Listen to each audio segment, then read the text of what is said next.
the Toronto Star. I'm Saba Itazaz, and this matters.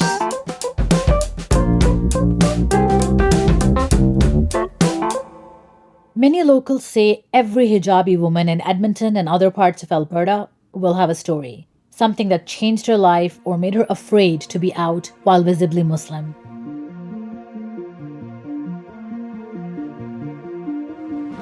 In recent months, there's been a wave of terrifying racist attacks in Edmonton and Calgary. The targets have mostly been women, black women, wearing the hijab. The Muslim community says Islamophobia and anti-black racism have always been a problem in the province, and the pandemic might have made it worse. In June, a sitting MLA in Alberta, Rod Loyola, echoed what many Muslims felt in the wake of the slaughter of a Muslim family in London, Ontario. When I think about that family, when I think about the Solomon family in London, Ontario, I think of all of the beautiful families that live not only in my riding, but all over Edmonton and all over Alberta. It could have been any one of those families because they were just targeted by the way that they were dressed. What happened in London has prompted political leadership to condemn and pass motions against Islamophobia. But Muslim advocacy groups like the National Council for Canadian Muslims has been calling on local leaders to move beyond words and take action. So does the government and law enforcement have the tools and the political will to fix this? I'm joined by the Star's Edmonton-based reporter Omar Mosleh to talk about what's going on in Alberta and whether it's a provincial snapshot of a national crisis. Hi, Omar. Thanks for joining me on the podcast today. Thanks for having me. So, Omar, are Islamophobic attacks on the rise in Alberta? Can you give us a bit of background on what's been going on since last year? Sure. It's hard to say that they're on the rise. They may be just getting more attention, but there's certainly been a very disturbing pattern of attacks in Alberta since about December 2020. And the reason they're really disturbing is that they seem to be getting increasingly more brazen. Like you're hearing about them in broad daylight in public places, like right next to the mall, in the transit centers. So it seems like people are getting more emboldened, or maybe people are more open with reporting them to police. But either way, it's certainly a disturbing trend. And just in the past week or so, there's been a few very disturbing incidents, one after the other, right? Yeah. One of the ones I had in my story was two women who were walking on a path in St. Albert, which is sort of a bedroom community of Edmonton, just connected just northwest of us. And yeah, they were allegedly attacked and assaulted. And it happened like in broad daylight on a pathway. So it was very brazen, and it seems like we're seeing more of that. There was another one that police haven't identified as a hate-motivated incident where a man allegedly shot a gun outside of a window in like a road rage incident. And they said the woman was wearing a hijab, and it happened quite late at night. So that's all this person would have seen. So it's really hard to say, but those are two incidents that, like they happened within a week time span. Right. I mean, that's quite a number within that 1 week. And you also spoke to community advocates in your piece who said there might be many more cases we might not know of because they might not have been reported, right? Does that have something to do with how the law actually defines hate crimes and the complex relationship between racialized communities and the police? You talked about that in the piece. So one of the people I spoke to in my story, a community member by the name of Jibril Ibrahim, he spoke about an instance where a young Black Edmontonian was at an intersection and then was alleged that he was attacked by a man who was screaming racist remarks. And so he drove off because he was reportedly afraid for his life. And it was reported to police. And according to my source, the man has now been charged with failure to remain at the scene of a crime. So that connects with his statement where he said there's been several documented instances of Muslim Edmontonians going to police and then being victimized by the police. So, I don't have any documentation to prove it, but I do think that would affect people's comfort level in reporting these kinds of incidents to police. There has been a documented issue of disproportionate level of carding for young Black men in Edmonton. So that would play into it as well. So yeah, the general consensus is that we don't know how much of this is really getting reported.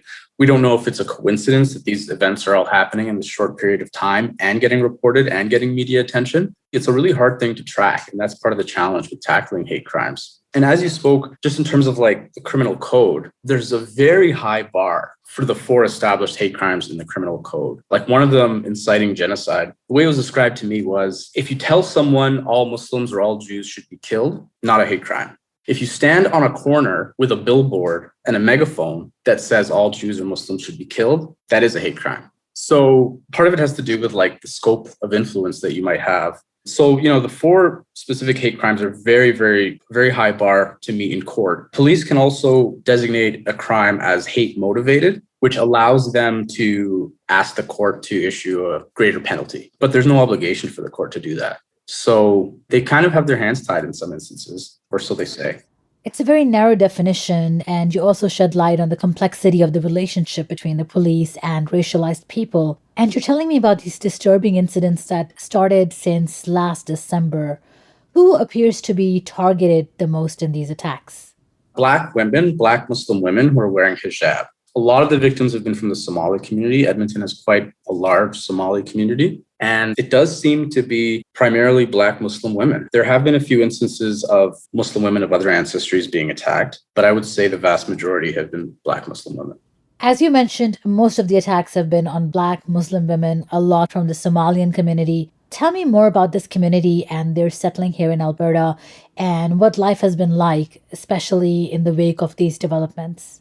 Yeah, they have a very strong, vibrant community in Edmonton, very involved in the community in the north. The north side is, I think, where the greatest concentration of that community is. One of the things I mentioned in a Twitter thread, because I wasn't able to get into it in my story, was just the sort of tragic reality of how many of these Somali Edmontonians and Canadians came to Canada because of the war in the 90s. And, there's this idea that Canada is the safe, stable country, and then they come here and find themselves living in fear because of who they are and how they look and what they believe. And that's what I'm hearing from a lot of the community members now. Women saying, we don't feel safe going out. We walk in pairs. I don't feel safe getting on the bus. And, I really tried to center the story of the women who are being most affected. But I also spoke with a few men who are kind of involved in the community. And they had like a sense of helplessness too, feeling like, I can't protect my family, which was really sad to hear as well.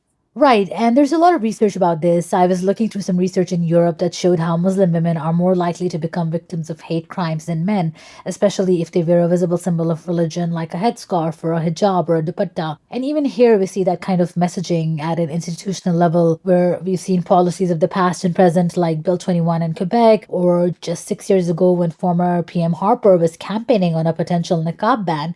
And I believe Alberta Premier Jason Kenney also showed support for that. The way a lot of Islamophobia is being fueled and fed seems to be through the policing and targeting of visibly Muslim women. Does that seem to be the case in Alberta?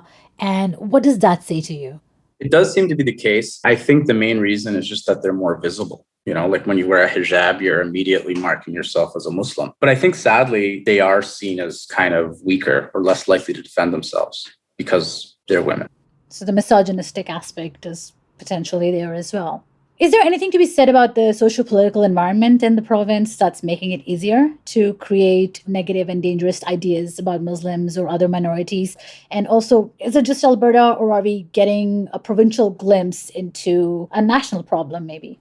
I think it's certainly a provincial glimpse of what's happening nationally. Whatever's happening in Alberta, I don't have an answer for. It's disturbing, but we know this stuff is happening in other parts of the country. One of the sources I spoke with specifically mentioned the killing of a man outside of a mosque in Rexdale, which he specifically mentioned because he's like, that's in the city of Toronto. Like, this is not a thing that's, isolated to the countryside or small towns. So that's one aspect of it. Of course, there was the recent incident in London, Ontario. There was the Quebec City mosque shooting. One of the things that I think is important is that we mentioned how these things are only paid attention to when they turn from thoughts to action. And I think that's essentially what's manifesting. A lot of these thoughts and feelings about Muslims have been kind of simmering in people's minds, but they don't necessarily act on them. So we're starting to see more of that. And it seems like that's the only time when it gets real attention from a national level. We'll be right back.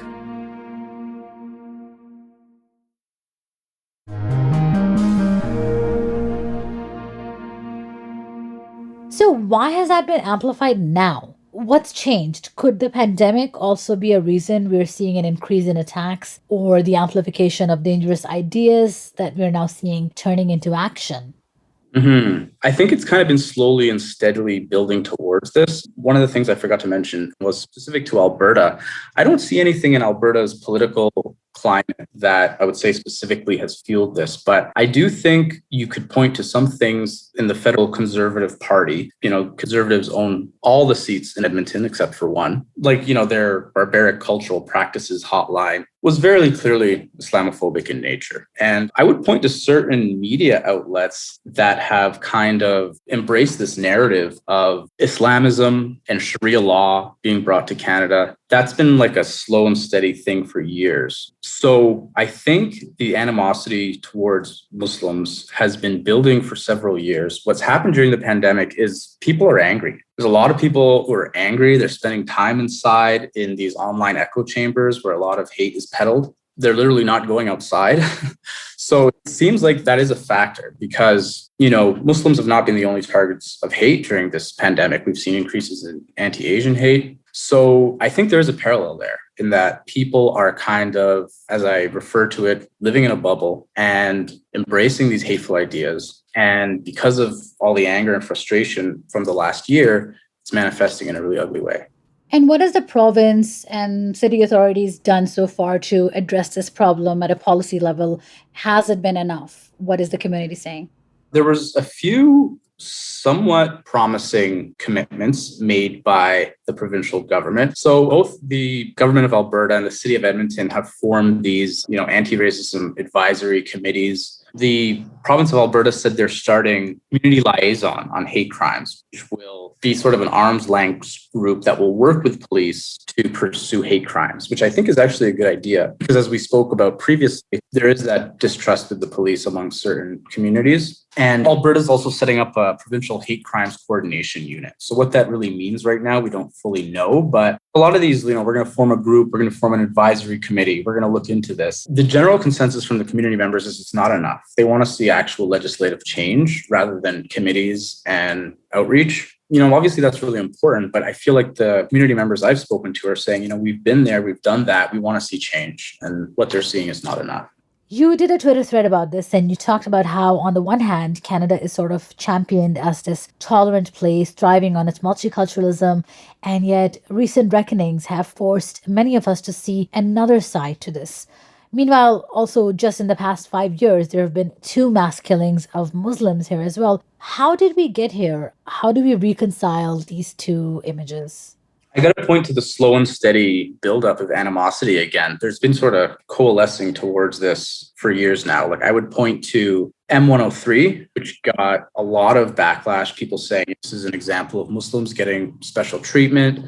Justin Trudeau's, open embrace of Syrian refugees got a lot of backlash online. Another example, Muslims are getting special treatment. I would say Islamophobia is a lot worse now than post 9/11. And I think a lot of that is partly the media's fault, but also sort of what happened after Daesh and ISIS. It seems like that really shifted the Canadian consciousness and just the Western consciousness of Muslims are scary. Because at one point in time, the narrative was, some Muslims are extremists and are bad. But it seems like over time, there's this narrative being pushed of all Muslims are secretly harboring this idea to bring Sharia law into Canada and to take over. And it's a really prominent message. I hear that from people when I speak to them. So there's been a series of things that is building up this mistrust towards Muslims in Canada and sort of painting them all with this extremist Islamism brush. And I know you've aimed to address some of this challenging discourse in your report. I saw on Twitter that you've been facing a lot of backlash as a result. Are you comfortable telling me a bit about that? Yeah, I didn't get a ton of personal backlash. I do always get some nasty messages from online trolls when I write about these things, but it's very minor compared to, what the women in Edmonton are going through. The biggest thing for me is just the denial. I find kind of fascinating. It's this reflex where they just impulsively are really defensive of Canada. And I don't totally understand that because it's not we're saying, Canada can improve means everyone in the country is awful. That's not what we're saying, but it seems to be taken that way. So I get these messages and there's this real strong cognitive dissonance because they'll be saying to me, racism is not a thing. Canada, why don't you go back to your own country? Right. So, I get that a lot and it's just kind of really eye-opening. And yeah, it's just the denial is always there and I don't totally understand it.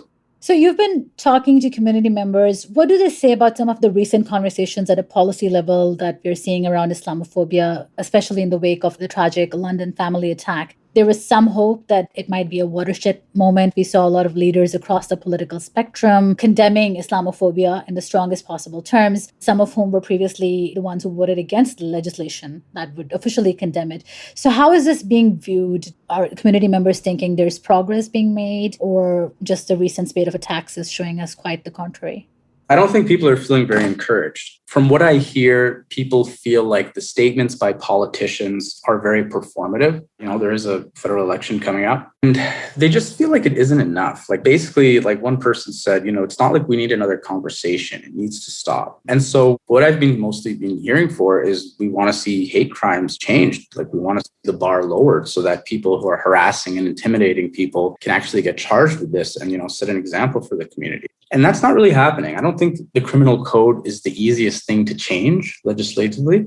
So that may be a factor. But in terms of federal changes, I haven't seen anyone point to anything where they can say, I'm really encouraged by this.